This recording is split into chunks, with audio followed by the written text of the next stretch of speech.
Fernando Tuesta, usted lo conoce bastante bien, es probablemente, yo diría sin temor a equivocarme, la persona que más conoce sobre asuntos vinculados a institucionalidad política, a temas electorales, tiene un reconocimiento nacional, también internacional, ha sido jefe de la OMPE, que este es un dato muy importante, en el momento en que el país estaba en el marco de un tremendo desafío, salir de una dictadura y hacer elecciones libres y transparentes, y de ahí en adelante, no solo en la OMPE, sino en el ámbito académico y en el ámbito público, ha seguido aportando, diría yo, de manera importante sobre todos estos temas. Ha tenido la gentileza esta mañana de venir a conversar con nosotros para repasar esta coyuntura, este presente largo y tortuoso que estamos viviendo. Fernando, ¿cómo estás? Qué gusto saludarte, buenos días. Gracias por la invitación. A ti por tu tiempo y por estar con nosotros esta mañana. Quisiera yo comenzar por asuntos que es verdad, mezclan institucionalidad, pero que hacen notar de manera muy presente y central, no voy a decir que protagonistas recientes, pero no nunca como hoy me parece tan centrales. La minería ilegal, por ejemplo, la semana pasada han pasado tres cosas al mismo tiempo.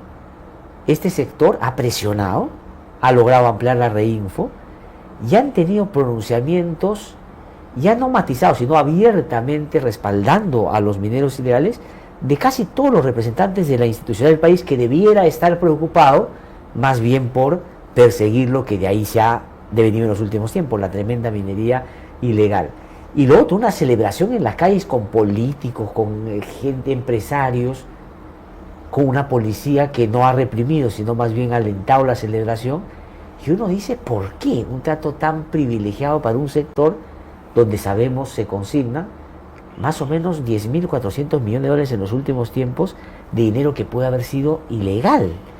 ¿Qué está pasando, Fernando? ¿En qué momento, digamos, eso ha terminado siendo así? Bueno, esto ya tiene raíces antiguas. Los que conocen más sobre el tema ya han indicado la fuerza que tenían desde antes y el poder que han adquirido en ámbitos en donde no estaban presentes, ¿no? Ahora sí, de manera directa, tienen ya representación de una manera en el Congreso. Ajá. Y el Congreso, bueno, ahí se juegan una serie de intereses cruzados, en donde efectivamente lo de minería ilegal ha adquirido ribetes mayúsculos comparativamente con otro tipo de economías ilegales, ¿no? Incluyendo el narcotráfico, que claro, siempre sin duda, dominante, ¿no? Claro, narcotráfico, digamos, un poco más antiguo, por así decirlo, sí, ¿no? Pero la minería ilegal, como bien lo han señalado, ha adquirido niveles mayores. Ahora, no son ámbitos que están aislados, ¿no? Así es. En algunos lugares se entrecruzan, se asocian, se benefician, y estamos en un país en donde en los últimos, además, relativamente poco tiempo, ¿no? Estamos hablando de unos 5 años, se ha deteriorado, porque tampoco han habido instituciones que han cumplido con sus funciones, no hay un Estado que ha respondido, y estamos viviendo en casi todos los ámbitos un deterioro enorme, ¿no? Y felizmente que la economía mal que bien se mantiene, si no, esto sería más allá de un país explosivo, sí, lamentablemente. Ahora, pero Fernando, cuando tú dices esto ya tiene un antecedente y no es del todo novedoso, sí la centralidad hoy, pero no la presencia, ¿te refieres a qué? Que la minería ilegal ha estado, por ejemplo, muy presente en las elecciones locales y regionales, para poner solamente un ámbito más territorial, ¿no? Además, porque es facilitado. Mira, los partidos que son quienes tienen que justamente reclutar candidatos, lo hacen de esta manera, reclutar candidatos, o sea, la mayoría no son miembros de la organización, ajá, no están adheridos, no tienen fidelidades de ningún tipo. Imagínate lo que ha pasado, o miremos hacia el 2026, donde esto no parece mejorar. Entonces, en aquellos lugares en donde la minería ilegal, y solamente hablamos de minería ilegal, pero también narcotráfico y otros, financian candidaturas, porque para empezar el partido no financia a los candidatos, claro, cada uno tiene que vérselas por sí sola. Y y aquellos que no tienen recursos o aquellos que teniendo un poco se pueden fácilmente asociar. ¿Para qué? Para quienes mueven estas cantidades tan grandes, que además están asociadas con temas de, obviamente, de violencia, ¿qué les puede parecer $100.000 en una campaña? Claro. Nada, o sea, imagínate en distritos pequeños, pero donde hay minería ilegal, provincias, estas autoridades, gobiernos regionales. Esta es una suerte de captura del Estado también a nivel subnacional. Claro, ¿no? claro. Entonces, porque de ahí empieza, porque claro, vas adquiriendo y extendiendo tu poder, tu relación, tu influencia a nivel subnacional, e indudablemente eso erosiona, corroe y también logra incorporar a sectores de partidos. Yo no diría que hay un partido, esto está atravesado. Las mafias de hoy se han dado cuenta que no están delante organizaciones que pueden aportar como tales, Sí. sino candidatos, personas, que esto atraviesa muchos partidos. A nivel subnacional, esto es un campo baldío, no hay resistencia de ningún tipo y del Estado tampoco. Ahora, pero es una especie como de ficción o de pantomima, porque hay un discurso contrario a la minería ilegal. Sí. O sea, no es que no exista un rechazo, ¿no? Las autoridades dicen la minería ilegal hace daño, en fin. Pero a la vez el aliento de que cada vez tenga más presencia y con su presencia más capacidad de decidir. El caso en particular del presidente del Congreso, Fernando, a ver, van a elegir a un presidente del Congreso. Hay 3 personas que se vocean. Lo que hace la prensa o lo que hace en general quienes salen a los medios es escrutar de alguna manera, ¿no es cierto?, cuáles son sus capacidades, sus vínculos. En el caso del señor presidente del Congreso hoy, el señor Saruana, todos los analistas, no hay ninguno que no haya dicho, oye, aquí lo que es evidente es que el señor tiene vínculos con la minería ilegal, por esto y por esto. En cualquier país más o menos institucional, eso hubiese merecido que no lo pongan a él, sino pongan a uno de los otros 2 voceados, por decirlo de alguna manera. Pero lo pusieron a él. O sea, es decir, no es que eso... Y ha terminado siendo presidente del Congreso de la República. Eso por un lado. Pero por otro lado, lo que tú dices, aquí no hay ideología que medie. No. Hoy día el diario, Carlitos, si tiene la posibilidad de pasarme el Perú 21, la portada hoy día del Perú 21, es una cumbre donde está Guido Bellido y está al otro extremo López Aliaga. Sí, claro. Con los mineros que están directamente vinculados a quienes han movido el tema del Reinfo, por ejemplo. Claro. No, mira, esto está sucediendo casi con todas las economías ilegales y las mafias.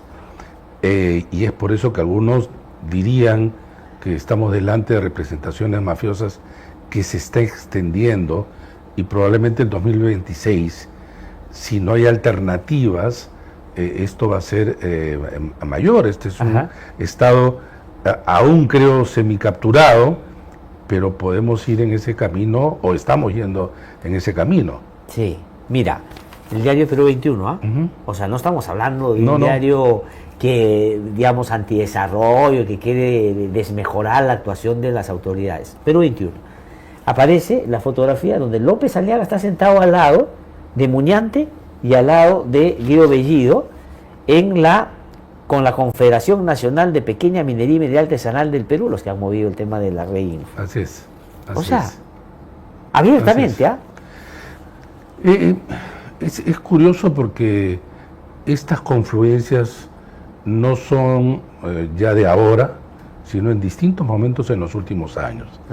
Y no se trata que los partidos deban continua y necesariamente confrontarse. Así es, no. Porque tiene que haber colaboración, pero digamos, esto es colaboración por el bien común, esto es colaboración en favor de, no sé, pues el medio ambiente, esto es en general una preocupación por lo que ocurre en estos territorios en donde funciona y depreda la economía ilegal. No, acá hay obviamente un acuerdo donde les favorece. Entonces, los partidos o sus líderes están ellos, si no tramitando, canalizando, siendo voceros o dando luz a estos sectores de los que ahora estamos o sea, hablando. claro, porque como tú bien dices, si se hubiese producido un consenso político en torno a diferenciar la paja del trigo, para usarlo en términos coloquial, ¿no es cierto? Formalizar a los que quieren hacerlo para que tengan cierta predictibilidad en su negocio y separar a los que claramente no lo quieren y están destrozando el medio ambiente y etcétera, pues bienvenido. Pero de los 88 y tantos mil que hay mineros inscritos en Reinfo, Fernando, el 2.4 ha seguido el camino a la formalización. Así es. Y tú sales a celebrar con el otro 90%, 97% que no adquiere ese camino o no lo ha intentado en serio, por decirlo de alguna manera. Y ayer escuchaba que en el Congreso que dice, lo hemos hecho porque el Ejecutivo envió a última hora, ¿no?, este proyecto. Digamos que hubiera sido así. Entonces acá hay también mutua responsabilidad, porque es claro que el Ejecutivo ocurre también lo mismo que en el Congreso.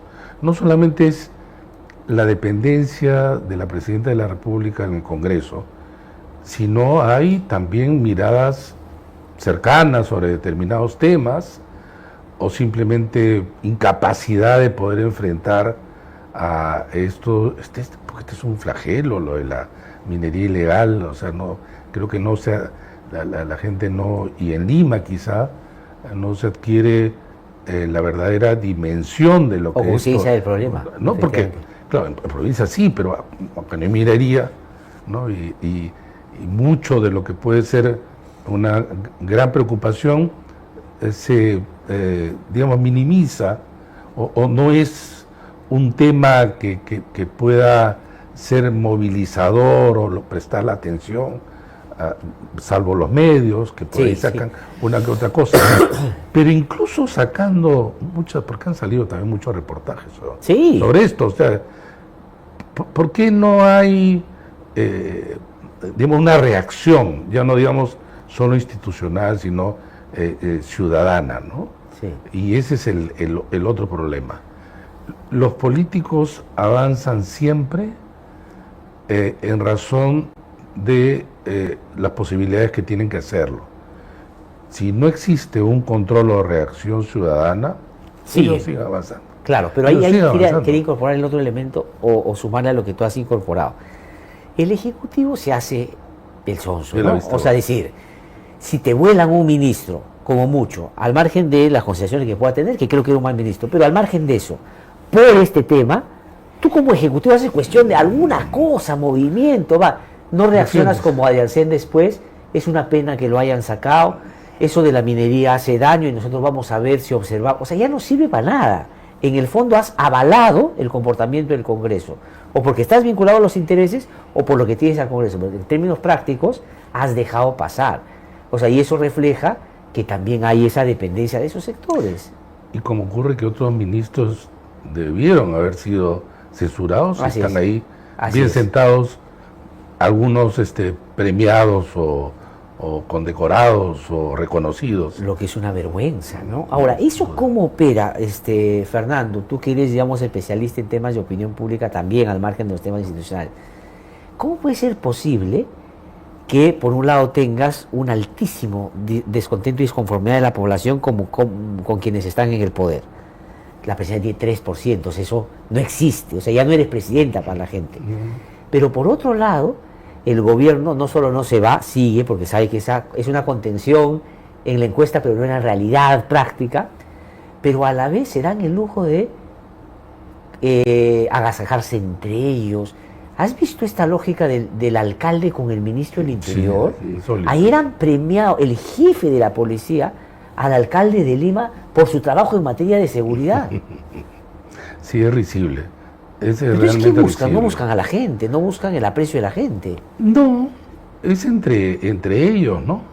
Es claro que además utilizan el cargo para fines absolutamente políticos, ¿no? En este sentido, las condecoraciones o premios son personas realmente ampliamente reconocidas por su función, muy destacado, ¿no? Cosas que deben ser excepcionales, ¿no? Claro. Pero eso lo sigo, te premio, tú me premias, Y esto, claro, para que quizá crean que de esa manera pueden darle o, no sé, entrecruzarse legitimidades que realmente no la carecen. Hay, Glatzer, sin embargo, dos tipos de miradas que uno podría pensar, ¿no? La mirada de los políticos en función de que lo leen tan diferente a la gente, creen que, por ejemplo, su baja desempeño, perdón, no hay un bajo desempeño, sino una mirada equívoca de la gente porque no ve lo bueno que hacen ellos, y entonces, y además acá es seguramente mediado por justamente una prensa que los va atacando, o quizá simplemente lo ven bien, pero dicen no tenemos resistencia, de lo que te decía, ¿no? Que es una actitud más bien cínica quizá, ¿no? Y entonces el país hemos visto que ardió en el verano antepasado, muertos, y aquí realmente no pasa nada. Tú bien has dicho, la policía no solamente no hace nada contra los que tomaron la avenida Abancay durante días, sí, sino hasta los protegió, ¿no? Sin duda. Entonces, y es una policía, por otro lado, sectores de ellos cuestionados, todos los días salen hechos que tienen que ver con corrupción, y tienes un ministro que tú dices, este ministro es del sector que más ha cambiado en los últimos 10 años, casi no puede haber política pública en el interior, pero este señor, no digo que es el peor, porque han habido también bastante malos, sí, pero se da el lujo de fantasear incluso, pues es que recordarás tú las denuncias o estas supuestas intervenciones que al final son falsas, manipulación, y esto te completa la idea del deterioro flagrante, pues entonces, de la política, de las instituciones.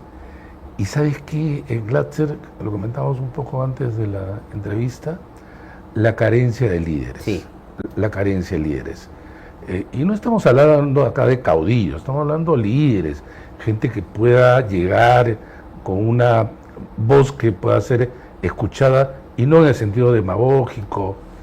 Se ha perdido la responsabilidad de la política. Cierto es que esto, digamos, no es solamente un caso peruano. Estados Unidos ha vuelto a elegir a Donald Trump, sí, y él es un ícono para muchos políticos en el mundo. O sea, si se hace en Estados Unidos, acá no solamente porque no se puede hacer, sino que es una buena idea hacerlo. Claro, claro. Entonces, ahora, pero ¿dónde está, desde tu punto de vista, Fernando, el problema? Porque materia prima hay, porque si tú tienes el 94% de la gente que dice esto que están en el poder no solo no me representan, los repudio, si por mí fuera que se vayan mañana mismo, ¿cómo no puede haber alguien que se vincule con ese 94% con ciertos niveles de representación? O sea, es decir, que la gente vea que por lo menos alguien en el discurso está señalando eso. Porque nadie, o sea, yo no veo a alguien ni siquiera en el esfuerzo. O sea, en materia prima hay, te digo, o sea, no es que es bien difícil identificar por dónde comenzar, ahí está. Es cierto, porque hay que completar la idea, si no puede parecer que, digamos, entre los peruanos no hay nadie que lo pueda hacer. Y tú bien dices, hay un porcentaje alto, y hay buena gente, hay profesionales, incluso políticos. ¿Qué ha pasado con ellos? Yo creo que ha habido una dinámica en los últimos años que es un evidente desincentivo de ingreso a la política, ¿no? O gente que ha estado en la política que dice, yo me retiro, yo ya no quiero, no es posible hacerlo, esto ha sido una frustración. Y claro, ese espacio es llenado por todos estos personajes de diferente tipo que han ingresado, amateurs, aventureros, pero también canalizadores de interés. Entonces, lo ves, por ejemplo, en la inscripción de nuevos partidos. Sí. Que de eso en un ratito quizás podamos Claro, conversar. 39 partidos. ¿No? Sí, sí. Vamos a llegar probablemente a 50, ¿no? Sí. Bueno, todos quieren ser cabeza ratón, por lo visto, ¿no? Sí.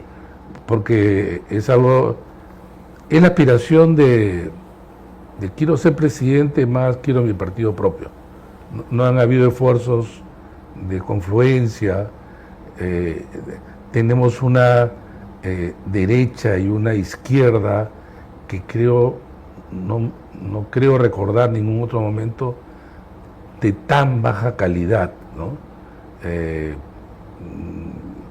Estamos en un momento muy difícil en donde, repito, ni siquiera en los finales de los 90 hemos vivido algo así. Probablemente los niveles de corrupción eran mayores desde del gobierno, del Estado, pero tú tenías políticos de nivel, tenías políticos que, y además, por lo menos en los primeros años, destacados profesionales en los altos cargos del Estado. Ahora tienes un tribunal constitucional, digamos, cuestionable, un defensor del pueblo que realmente no solamente desconoce sobre el tema, sino que creo que comparativamente con todos los que ha habido, bueno, ya lo ves, ¿no? O sea, la defensoría que fue siempre la institución de alto nivel de crédito, respaldo, apoyo, legitimidad, bueno, no la tenemos, ¿no?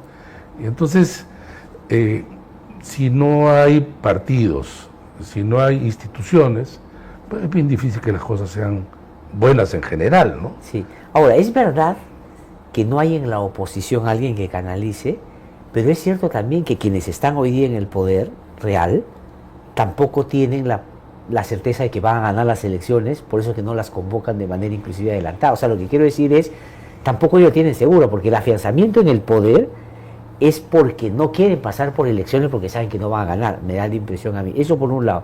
Pero lo otro que quería preguntarte, Fernando, es, ya, si no hay nadie que canalice o capitalice ese descontento popular y quienes están en el poder tampoco quieren elecciones porque saben que no van a ganar, todos los movimientos que se están generando, sobre todo en el Congreso, que intentan capturar el sistema electoral, están modificando las leyes electorales, en fin, están sacando a opositores políticos de contienda con inhabilitaciones y todo.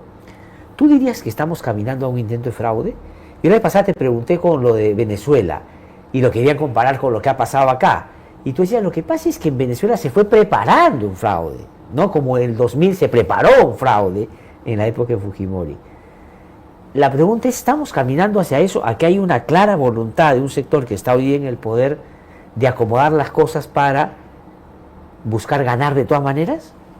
No, en Venezuela no iba a haber elecciones limpias nunca. Claro. Con Maduro en el poder eso es imposible. Claro, por eso. Pero todas las instituciones están copadas. Por eso, pero eso fue un proceso. Ya, pero que ya tiene 25. Sí, pero es un proceso, ¿no es cierto? Claro. Para ganar siempre cooptando las instituciones. Claro. Pero ¿estamos lejos de eso? O sea, en términos prácticos. Mira, es que hay dos niveles, ¿no? Hay el nivel real y el nivel discursivo. Ajá. El 2021 no hubo fraude, No hubo, pues. pero hubo un discurso que logró penetrar en un sector de la ciudadanía no menospreciable. Y eso es muy peligroso porque, así como ha hecho Trump ha ido a estas elecciones diciendo exactamente lo mismo, aumentado. Sí. Si él no ganaba era por fraude. Así es. Acá va a haber exactamente lo mismo. Y eso no solamente en el Perú, está sucediendo en otros países, con lo cual se ha roto el pacto que es vital para un sistema democrático, ¿no? Tú vas, compites por el poder, en elecciones que todos respetaban los resultados, los organismos electorales del 2000 en adelante han funcionado con autonomía, con eficacia en general, eran respetados en los sondeos de opinión sobre instituciones, junto con la Defensoría estaban reconocidos. Hoy día han bajado ostensiblemente el producto de esta campaña contra los organismos electorales. Para empezar, tú deslegitimas, ya tienes una debilidad del árbitro, el árbitro ya es débil, ¿no? El árbitro es acosado, el árbitro es atemorizado, y no se trata acá simplemente de temas de valentía de quién es, pero evidentemente hay ese problema. Y entonces, la lectura de muchos ha sido, quizá algunos se la creen, que efectivamente la única forma de ganar es que como el otro va a hacer fraude, bueno, yo también lo hago, ¿no? Porque mi fraude es algo así como la defensa ante el tuyo. Claro. Y entonces esto, repito, se rompe base fundamental del sistema democrático. Mucho se dice que la democracia no se reduce a las elecciones, y es cierto, pero sin elecciones limpias no hay. Si respecto al voto popular, no hay. Entonces no hay. Entonces, claro, han habido pasos a través de proyectos de ley dispuestos a condicionar, en todo caso, si no intervenir directamente, condicionar a las autoridades electorales. Mira tú, en el caso del Jurado Nacional de Elecciones, ¿no? Que hay un nuevo presidente, esperemos que lo haga bien, digamos, en este mundo electoral no se le conoce, como en general, digo, los jueces supremos, ¿no? Pero ¿quiénes eran elegidos a lo largo de décadas? Eran elegidos generalmente vocales supremos que estaban casi el final de su carrera. Así es. Tenían amplia experiencia como jueces, pero después de lo que le pasó al presidente del jurado, nadie quería pasar pues por esta demoledora. Claro. Entonces, yo prefiero quedarme como juez supremo tranquilo, digamos tranquilo dentro de lo que puede llamarse tranquilidad de un juez supremo, pero por lo menos puedes salir a la calle, ¿no? Y no te pasa nada, quizás ni te reconozcan. Así es. Pero que te apabullen, que te ataquen, y además movido por estos medios desinformadores.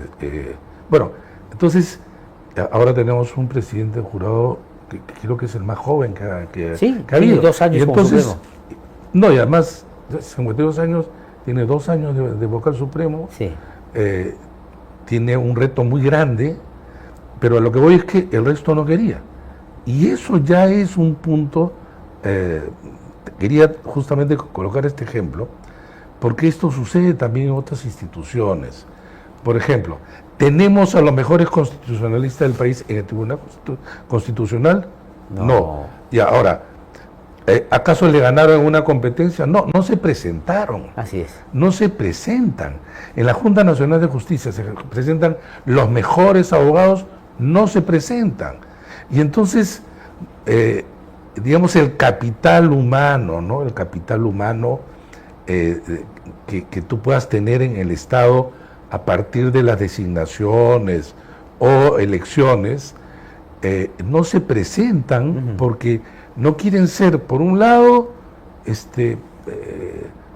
imagínate esas elecciones en el Congreso donde tu nombre se manosea, y además está delante de personas que ni siquiera sobre los temas conocen. Si tú solamente ves la comisión que elige a los miembros de la Junta, y yo solo viendo esa comisión, ya nadie quiere postular, porque sabe que te van a... O sea, es la lógica de no los mejores, sino los mejores amigos. Vamos, con claridad en términos de lo que pasaba previamente. Quería, porque por cuestiones de tiempo, Fernando, 2 cosas. Una, pero, por ejemplo, en los últimos tiempos se quiere cortar el mandato del presidente del Jurado Nacional de Elecciones de 4 a 2. Ya no se quiere que lo elija la Suprema, o sea, decir, que el representante de la Suprema sea el presidente, sino que se elija entre sus pares. Y para poner 2 cosas recientes, y más esto de que ahora las Fuerzas Armadas van a tener un acta para supuestamente dar cuenta de que no ha habido fraude. O sea, a mí en lo personal, no tengo tu especialidad, pero esas 3 cosas sí me hacen creer que lo que quieren es, ya vamos a ponerlo en los términos más prudentes, parametrar la actuación del Jurado Nacional de Elecciones para la próxima elección? Mira, yo creo que sí se debió reformar algunas cosas. Esto nunca estuvo en agenda en realidad, pero no iba por ese camino. La composición del jurado, de mi punto de vista, debió ser ya no por ejemplo, en elección en el Colegio de Abogados, que es una elección política, incluso las facultades de Derecho no es que presentan sus mejores catedráticos y con conocimiento electoral. Deberían ponerse requisitos. Tú presentas candidatos que tengan conocimiento en la materia. Hay abogados, yo no lo soy, pero hay abogados en diferentes universidades que tienen conocimiento en materia electoral que la tienes que conocer. En el caso del presidente del jurado, tú ves lo siguiente, y si los televidentes o quienes nos están escuchando y viendo, alguna vez lo han hecho en los plenos, tú te das cuenta la experiencia del juez supremo, porque ha impartido justicia. Lo que tiene que hacer es impartir justicia. El resto de abogados no lo ha hecho. No lo ha hecho. Y entonces se imponía en el buen sentido, uno, porque ya tenía, te repito, experiencia, una larga trayectoria y conoce sobre el tema. Entonces esto de elegir a un presidente al interior de un pleno, yo creo que no es la mejor idea, porque tú puedes siempre, digamos, crear coaliciones, ¿no? No son iguales en el sentido de la experiencia que tienen. Muchos han habido buenos también miembros del jurado, pero debía exigirse a ellos. Dos, lo que dice es que se elige por 2 años el presidente, pero no es que se elige, la Corte Suprema elige su representante por 2 años, sino por 4, solamente que si es que es elegido el presidente, los presidentes del jurado rotan cada 2 años. El presidente del jurado, para empezar, no es solamente preside el pleno, él es, digamos, la autoridad máxima administrativa, o sea, también gestiona. Ese es un primer tema que creo que va por mal camino.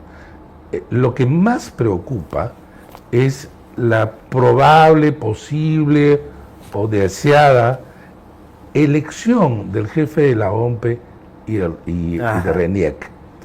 Desde 1931 que se creó el jurado y en adelante, cuando se creó OMPE y RENIEC, la idea del diseño peruano es despartidarizar la elección de las autoridades electorales. Esto es regresar a lo antiguo, a lo anterior, de la intromisión de los poderes del Estado. Por eso es que la OMPE y el jurado y el RENIEC son organismos constitucionalmente autónomos. En cambio, tú te imaginas que el Senado elija, y además el derecho sería también, en el sentido, también puedo removerte. Así es. ¿Y quién te va a remover? Como si los jugadores elijan al árbitro, ¿no? Al árbitro, ¿no? Entonces, ni eso, ¿no? Entonces, yo creo que esto es una mala idea. Encima dice que no pueden ser ratificados. No pueden ser ratificados. Claro, los congresistas ahora sí pueden ser reelegidos, pero estas instituciones no pueden ser ratificadas cuando tú necesitas también experiencia. Como es ahora, por una única vez, está bien, como en otras instituciones, ¿no? Además, el mundo de lo electoral, que es muy desconocido, es muy especializado. Muy especializado. No hay mucha gente que esté, tenga conocimiento. No hay mucha gente, ¿no? Claro. Hay funcionarios y son los que han hecho finalmente la tarea a lo largo de los años y trabajadores, pero estamos hablando, me repito, de autoridades que deban de conocer el tema.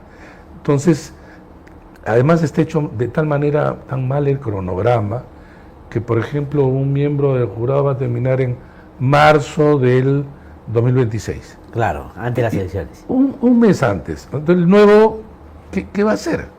¿Qué va a hacer si no lo reeligen, digamos, ¿no? Sí. O si no tenta. Entonces, no solamente es un tema de una visión muy miope del asunto, sino que más allá de si que quieren capturar o no, estos diseños hacen que, digamos, maltrate la función, le quite la autonomía, limite su acción, y lo que te puede llegar es gente como está ocupando cargo del Estado. Sí. Gente sin calidad, mediocres, digamos, sin experiencia. Orgánicamente vinculada a intereses Por eso, muy concretos. incluso dejando de lado eso, Sí. ya con esto también... Porque el ejemplo del defensor es eso, ¿ah? Porque si el defensor solo fuera inhábil en términos de conocimientos, sería un problema. Sí, claro. Pero eso, si quisiera, se puede revertir fácilmente. Pero el asunto es que además de eso es muy orgánico al funcionamiento de quienes lo han elegido. Absolutamente. Ahí Sí. es clarísimo que esa era la parte del acuerdo. La parte del acuerdo. La parte del acuerdo es, yo no me meto en el tema del Tribunal Constitucional, pero el defensor es el mío. Sí, así es. Ahora, Franco, tengo que terminar. Tú dijiste, voy a hacer algún comentario sobre 39 candidatos inscritos, o sea, partidos, pueden llegar a ser 50. Sí, pueden llegar a ser 50. O sea, eso, fácil. en términos prácticos... Mira, la idea de la reforma inicial era abrir la oferta. Pero al abrir la oferta era decirles, se abre la oferta para que no solamente estén los 10 del Congreso, se abre la oferta, pero ahí tienes que ser exigente poniendo incentivos y desincentivos. Claro. Ahí venían las pasos. Para mantenerse. Para ¿no es cierto? mantenerse. Claro, Entonces, claro. tú quieres hacer un partido, perfecto. Se te va a facilitar, ya no vas a tener firmas que eran falsificadas. Ser elegido principio general, que entre. Pero para que se mantengan, les pone requisitos. Para llegar entonces al Claro. final, que es finalmente la elección, tienes que pasar por unas vallas iniciales. Unas eran las PASO. Entonces, nosotros sí calculábamos que con eso las PASO cumplían la función reductiva, por el umbral. Ya. Estas agrupaciones, que muchas de ellas son cascarones, no iban a pasar, ni el 1.5%. ¿Con cuántas carcuas te ibas a quedar, se iba a quedar el sistema de los 50? Fácil, 15, Ya, maneja 20, menos 15. Y de allí venían los umbrales de ingreso al Parlamento. Claro. Entonces es una carrera con vallas. Cuando lo que ocurre ahora es eliminan las PASO, bueno, en el papel quedan, pero nadie va a optar. Todos van a optar por la selección a través de delegados. A dedo. Delegados, ya. Ya, pero bueno. Bueno, entonces, al eliminar las PASO, dice, no, estamos poniendo 10% de umbral en la de delegados. Claro, la gente dice, caray, estos incluso lo han elevado. Se trata, ¿sabes qué? Para seguir y colocar candidatos, 10% de los delegados. Entonces, ¿sabes cuánto fue el número de delegados que tuvo el partido? Porque cada partido dice, yo quiero, mi convención de tantos elegidos en las bases era 110.